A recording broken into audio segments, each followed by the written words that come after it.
नमस्कार दैनिक टाइम में आप सभी का बहुत बहुत स्वागत है। बात करें इलेक्शन की, असेंबली इलेक्शन की, तो कल जिस तरह से हमने रविंद्र रैना जी का इंटरव्यू किया था, उन्होंने साफ तौर पर कहा था कि हमें इलेक्शन कमीशन के एक इशारे की जरूरत है और भाजपा पूरी तरह से तैयार है इलेक्शन के लिए, असेंबली इलेक्शन के लिए। वहीं पर कुछ दिन पहले अफवाह ये भी उड़ रही थी कि हो सकता है 3 स्टेट में इलेक्शन हो, जम्मू कश्मीर में ना हो।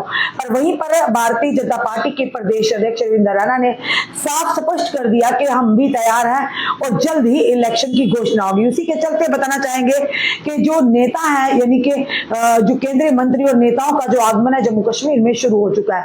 बताना चाहेंगे विधानसभा चुनाव के लिए पार्टी को तैयार करने के लिए जेपी नड्डा 6 जुलाई को जम्मू का दौरा कर रहे हैं। बताना चाहेंगे आपको कि भाजपा के राष्ट्रीय अध्यक्ष और केंद्रीय मंत्री जेपी नड्डा जम्मू कश्मीर में आगामी विधानसभा चुनाव की योजना की घोषणा के लिए करके पार्टी को गति देने के लिए 6 जुलाई को जम्मू का दौरा करेंगे। भाजपा की लगातार तीसरी जीत के बाद जम्मू में गर्मजोशी से स्वागत करने वाले जेपी नड्डा के संचालन की समीक्षा करेंगे। ये कदम महत्वपूर्ण है क्योंकि भारतीय चुनाव आयोग यानी कि ईसीआई ने केंद्र शासित प्रदेश में मतदाता सूची को अपडेट करना शुरू कर दिया है, जिससे अन्य राज्यों के साथ साथ जम्मू और कश्मीर में भी विधानसभा चुनाव का मार्ग यानी कि प्रशस्त होगा।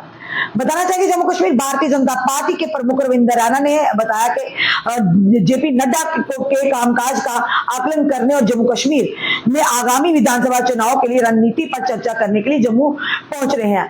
अपने आगमन पर नड्डा 5 जुलाई को शुरू होने वाली भाजपा की कार्यकारी बैठक को संबोधित करेंगे, जिससे 2000 से अधिक वरिष्ठ पार्टी नेता और अधिकारी भाग लेंगे। एजेंडे में संचालन, चुनाव रणनीतियों की समीक्षा करना और चुनाव के संबंधित भविष्य की कार्रवाइयों के लिए बताना चाहिए कि योजना बनाना शामिल है।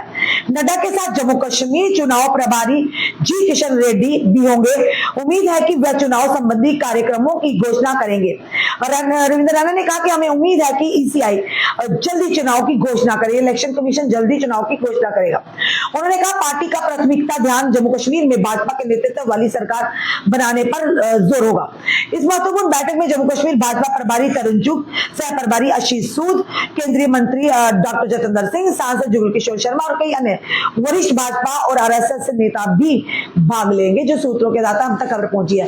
फिर बताना चाहिए जहां पर कुछ दिन पहले अफवाहें थी कि जम्मू कश्मीर में इलेक्शन नहीं होंगे, वहीं पर अगर बात करें तो ऑनरेबल सुप्रीम कोर्ट के आदेश के अनुसार 30 सितंबर 2024 से पहले जम्मू कश्मीर में जो असेंबली यानी विधानसभा के चुनाव है वो जाने चाहिए, ताकि जम्मू कश्मीर के लोगों को उनका मनपसंदीदा चुनी हुई सरकार मिले, उनका जो सीएम हो जम्मू कश्मीर का अपना सीएम हो, ताकि जो भी फैसले हो जम्मू कश्मीर की प्रगति और उन्नति के लिए और जम्मू कश्मीर में जो अगर कुछ ऐसे फैसले जो नहीं अभी तक लिए गए उन पर गौर करें, उन्हें यानी कारगर उन पर अमल करने की अमली जमा पहना दीजिए। जल्द ही जम्मू कश्मीर में जो कि विधानसभा के इलेक्शन होने वाले हैं, अपनी मनपसंद चुनिंदा सरकार को चुनकर लाएंगे, ताकि आने वाले समय में जितनी भी परेशानियां रह चुकी हैं, जिन परेशानियों का कोई सुनवाई नहीं होती है, उनकी सुनवाई होगी, अपने अपने रिप्रेजेंटेटिव होंगे और जो आपके अपनी जनता की सुनवाई करेंगे, उनके मसलों को हल करने का प्रयास करेंगे। जब हमारी अपनी और सबसे उससे भी बड़ी बात कि कब मिलेगा जम्मू कश्मीर को राज्य का दर्जा,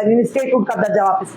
क्या लगता है असेंबली इलेक्शन होने के बाद मिलेगा या उससे पहले कोई ऐसा चमत्कार होगा कि जम्मू कश्मीर को राज्य का दर्जा मिलेगा? पर यूं ये कई अटकलें लगाई जाती, जैसे पहले भी आह्वान किए गए थे कि इलेक्शन के बाद ही राज्य का दर्जा मिलेगा, और ये भी कह रहे थे इलेक्शन से पहले। पर देखना यह कि अब क्या लगता है कि सबसे पहले प्रायोरिटी क्या है कि जम्मू कश्मीर को राज्य का दर्जा कितनी जल्दी वापस मिल रहा। लगातार जम्मू वासियों की जम्मू और कश्मीर की वासियों की भी लगातार मांग है, विपक्षी दल भी लगातार मांग उठा रहे हैं, और वहीं पर सत्ता पक्ष के नेताओं ने भी कहा था कि जल्दी आपको यानी कि केंद्र शासित प्रदेश से हमें राज्य का दर्जा वापस मिलेगा।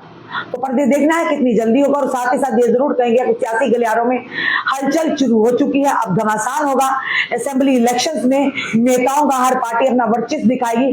पर वहीं अगर बात करें तो भाजपा अभी भी जिस तरह से यानी कि लोकसभा के चुनाव में यह आह्वान किया था कि 400 का पार आंकड़ा था, पर 400 का पार आंकड़ा तो नहीं हुआ, पर फिर भी अगर कहेंगे तीसरी बार देश के प्रधानमंत्री जो भाजपा से उन्होंने शपथ ली है, और वहीं पर भाजपा ने यानी कि फिर से एक बार अपना वर्चस्व दिखाया। भले ही इस बार वोट जो होते कम लिए थे, पर 2 सीटों थी। अगर जम्मू की बात करें और उधमपुर कठुआ की बात करें तो उसमें भी भाजपा के ही जो नेता थे उन लोगों ने फिर से जनता ने उन पर विश्वास बताया। अब देखना यह है कि वहां पर जनता कह रही थी हमने मोदी जी को वोट दिया। अब देखना यह क्या मोदी जी के नाम पर इस बार जम्मू कश्मीर में भी अगर असेंबली इलेक्शंस होते हैं तो क्या लगता है जनता फिर से मोदी जी के नाम पर भाजपा के कैंडिडेट को जिताएगी और भाजपा प्रचंड बहुमत के साथ जीत का परचम लहराएगी और सीएम भाजपा का होगा। ये तो फिलहाल आने वाला समय बताएगा, पर लगातार ये जरूर बताएंगे उन मसलों को हल करना होगा।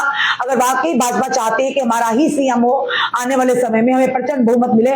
पर वहीं पर अगर बात करें तो जम्मू की जनता बिजली की मार से त्राहिमाम कर रही है, युवा बेरोजगारी की मार से त्राहिमाम कर रहे हैं, हर रिक्रूटमेंट में घोटाला सामने आता है।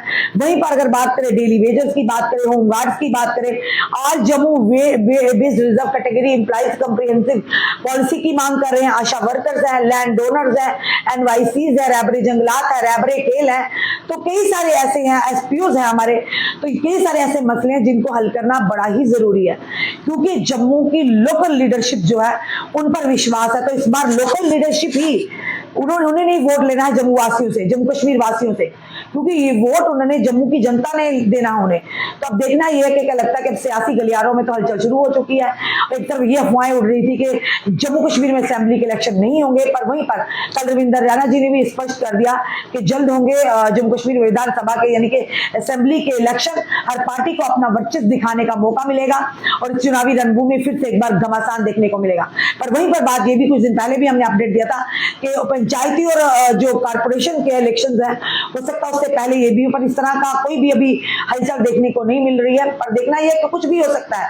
कई नेताओं का आधार प्रदान हो रहा है, एक पार्टी पहली पार्टी छोड़ी फिर से पार्टियों में आ रहे हैं, यानी अब चुनाव आते आते कई सारे रंग बदलने हैं, कई सारी यानी कि फेर बदल होंगे और कई सारा अदल बदल होगा। चलिए देखते हैं।